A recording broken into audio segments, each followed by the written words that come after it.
జరుపుకున్నాం. మనందరికీ తెలుసు భారతీయ జనతా పార్టీ యొక్క చరిత్ర. ఇది భారతీయ జనతా పార్టీ ఏదో ఒక గాలికి వచ్చినటువంటి పార్టీ కాదు. భారతీయ జనతా పార్టీలో నాయకులందరూ కూడా ఏదో ఒక గాలిలో ఎమ్మెల్యేలుగా ఎంపీలుగా ఎన్నిక కాబడి దేశాన్ని పరిపాలిస్తున్న వాళ్ళు కాదు.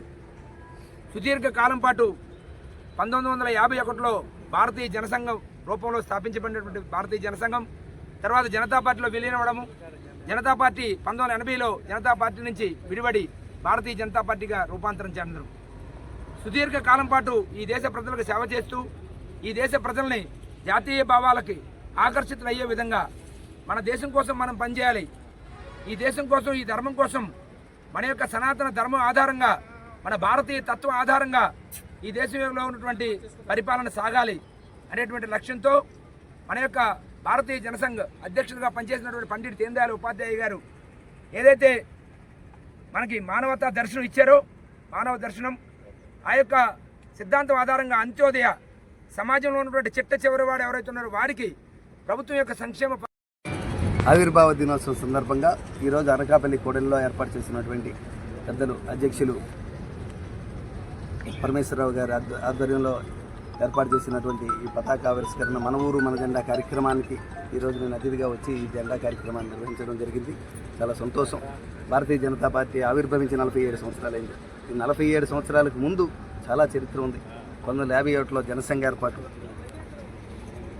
శ్యామా ప్రకాశ్ ముఖర్జీ గారు జనసంఘ ఏర్పాటు, ఆ తరువాత పండిట్ దీన్ దయాళ్ ఉపాధ్యాయ గారు అంత్యోదయ సిద్ధాంతం ఇంకా ముందుకు తీసుకొచ్చి 1977లో జనతా పార్టీ, 1980లో భారతీయ జనతా పార్టీగా కీర్తిశేషులు పెద్దలు వాజ్పేయి గారు, అలాగే భారతరత్న మన ఎల్కే అద్వానీ గారు ఏర్పాటు చేసినటువంటి భారతీయ జనతా పార్టీకి 47 సంవత్సరాలు జరిగి పూర్తయి భారతదేశం యొక్క గొప్పతనాన్ని ప్రపంచ దేశాలకి చెప్పాలి, భారతదేశాన్ని విశ్వగురువుగా నిలబెట్టాలనే సిద్ధాంతం మన భారతీయ జనతా పార్టీది. భారతీయ జనతా పార్టీలో ఎక్కడా కూడా పార్టీ భారతీయ జనతా పార్టీ.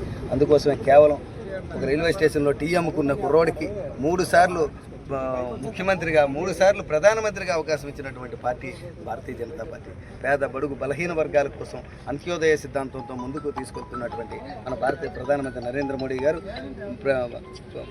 అటు ముఖర్జీ గారి సిద్ధాంతాన్ని కానీ పండిట్ దీన్ దయాళ్ గారి సిద్ధాంతాన్ని, అంత్యోదయ సిద్ధాంతం నుంచి నేటి వరకు ఉన్నటువంటి నేడు వికసిత భారత్ వరకు తీసుకెళ్తున్నటువంటి మహానుభావుడు మన నరేంద్ర మోడీ గారు. ఈరోజు చారిత్రాత్మకంగా దేశంలో జరిగినటువంటి కాంగ్రెస్ ప్రభుత్వం 60 సంవత్సరాలు 76 సంవత్సరాలు ఈరోజు స్వతంత్రం వస్తే అందులో సుమారు 60 సంవత్సరాలు దేశాన్ని సర్వనాశనం చేసినటువంటి కాంగ్రెస్ ప్రభుత్వం చేసినటువంటి తప్పులన్నీ సరిచేస్తూ ఈరోజు కాశ్మీర్ని పూర్తిగా భారతదేశంలో విలీనం చేసి, అలాగే రామ మందిరాన్ని నిర్మించి, త్రిపుల్ తలాక్ చెప్పి, అలాగా అన్ని రకాలుగా ఈరోజు అంత్యోదయ సిద్ధాంతాన్ని పేద బడుగు బలహీన వర్గాలందరికీ ఈరోజు ముందుకు తీసుకెళ్తూ ఈరోజు అన్ని సర్వేల్లో కూడా సుమారు ఈ 10-12 సంవత్సరాల్లో భారతదేశంలో 25 కోట్ల మంది పేదరికంలో ఉన్నవారందరూ కూడా మధ్యతరగతి ఆ పై స్థాయికి చేరుకోవడం జరిగింది. పేదరికం నుంచి నిర్మూలన చెందడం జరిగింది.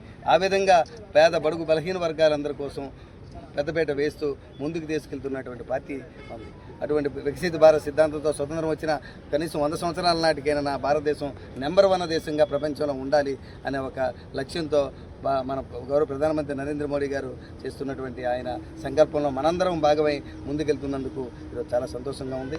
ఈరోజు కార్యకర్తలందరికీ కూడా మరొకసారి నా హృదయపూర్వక ఆవిర్భావ దినోత్సవ శుభాకాంక్షలు తెలియజేసుకున్నాను. జై హింద్.